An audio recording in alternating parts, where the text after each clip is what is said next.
എല്ലാവരും കൈകാര്യം ദൈവം. അത് ഏറ്റാൽ നമ്മൾ എന്ത് പഠനം ആരംഭിക്കുമ്പോഴും വേറെ മൂന്നും പേരെ നമ്മൾ സ്മരിക്കാതെ എന്ത് പഠനം ഏതൊരു വിദ്യ ആരംഭിക്കുമ്പോഴായിരുന്നു നമ്മൾ അതെപ്പോഴും നമ്മുടെ മനസ്സിലുണ്ടായിരുന്നു. ഗുരു, ഗണപതി, സരസ്വതി അല്ലേ? ഗുരുത്വം എന്തിനാണ്? നല്ലത് തോന്നിക്കാൻ. നമ്മുടെ ഉള്ളിലുള്ള ഗുരുവിനെ നടത്തണം. അപ്പൊ നല്ല കാര്യങ്ങൾ നമ്മളെ കൊണ്ട് തോന്നിക്കും. ഈ തോന്നിക്കുന്ന കാര്യങ്ങൾ വിഘ്നങ്ങളൊന്നും കൂടാണ്ട് നടക്കണമെങ്കിൽ എന്ത് ചെയ്യണം? ഗണപതി ഉണ്ടാവണം നമ്മുടെ കൂടെ അല്ലെ?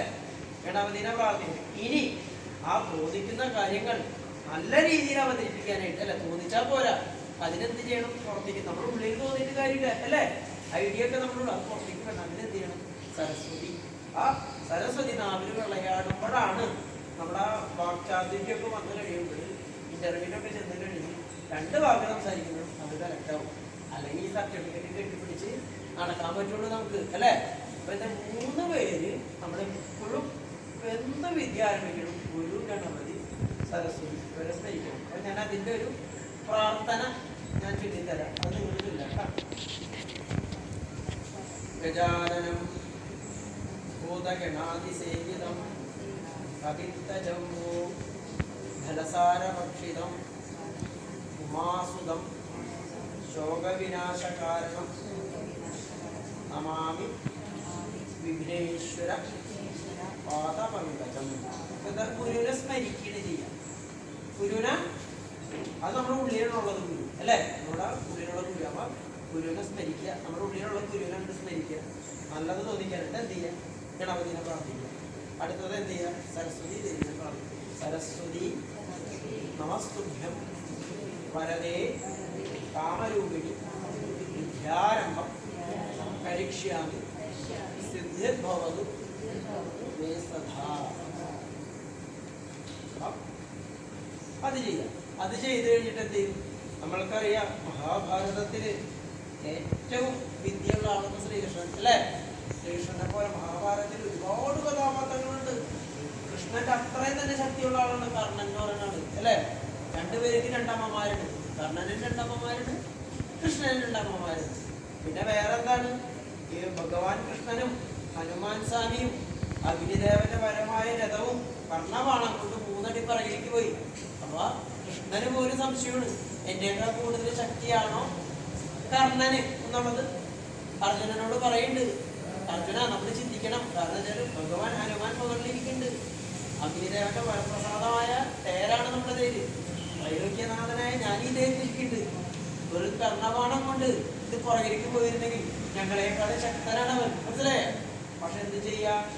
ആ ഗുരുത്വം ആർക്കുണ്ടായിരുന്നില്ല? കർണനുണ്ടായില്ല. ഗുരുത്വം കർണനുണ്ടായില്ല. നമ്മള് ആ ഗുരുത്വം ഉണ്ടെങ്കിൽ എവിടെയും നമുക്ക് വിജയം ഉണ്ടാവുള്ളൂ അല്ലേ? ഈ കൃഷ്ണനാണെങ്കിലോ ഗുരുത്വം ഉണ്ടായി. ആര്? സന്ദീപി മഹർഷിയുടെ ആശ്രമത്തിൽ നിന്നിട്ടാണ് ആര്? കൃഷ്ണൻ പഠിച്ചത്. അപ്പൊ എന്തായി? ശ്രീകൃഷ്ണൻ. അതുകൊണ്ടാണ് ആ മഹാഭാരതത്തിൽ ഇത്രയും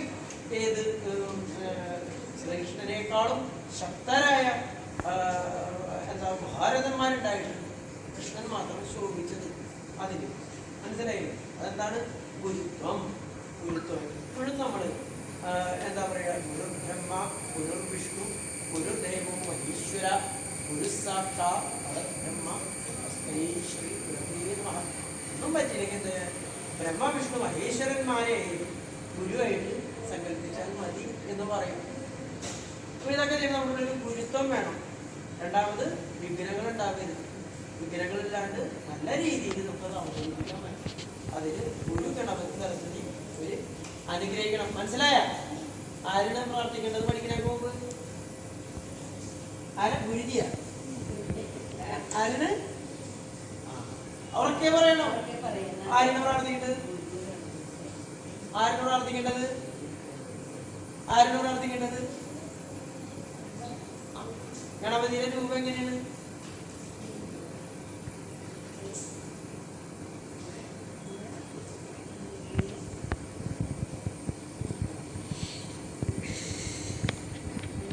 ഗണപതിയുടെ രൂപം എന്താണ്? ഗണപതി ഗണപതിയുടെ മുഖം വലിയ വയറും കയ്യിൽ ലഡുവും കലശൊക്കെ ആയിട്ട് നിങ്ങളെല്ലാവരും നോക്കണത് മനസ്സിലായി. സരസ്വതിയുടെ രൂപം എങ്ങനെയാണ്? ആ അവിടെ എല്ലാവരും ശ്രദ്ധിക്കണത് മനസ്സിലായി. ഈ രൂപം നമ്മുടെ മനസ്സിൽ വരണം. എന്ത് ആ ഗണപതിനെ പ്രാർത്ഥിക്കുമ്പോൾ ആ തുമ്പിക്കൈയും പിന്നെ അതേപോലെ വലിയ വയറും അല്ലെ, ഒരു കയ്യിൽ ലഡുവും ഒരു കയ്യിൽ താമരപ്പൂ പിടിച്ചിരിക്കുന്ന ആ വിഘ്നേശ്വരനെയും പിന്നെ വെളുത്ത ഹംസം അല്ലെ, അരയണ്ണെന്നൊക്കെ പറയും, താറാവിന്റെ ഒരു വെയില് ആ ഹംസത്തിന്റെ മുകളില് വെളുത്ത താമരയില് വെളുത്ത വസ്ത്രം എടുത്ത് അല്ലെ, വിദ്യാമാസു പ്രയച്ഛമേ പറഞ്ഞോ വിളക്കില്ല. കൃഷ്ണ കൃഷ്ണ ഹരേ കൃഷ്ണ സർവജ്ഞത്വം പ്രസീദമേ രമാരമണ വിശ്വേശ വിദ്യാമാശു പ്രയച്ഛമേ.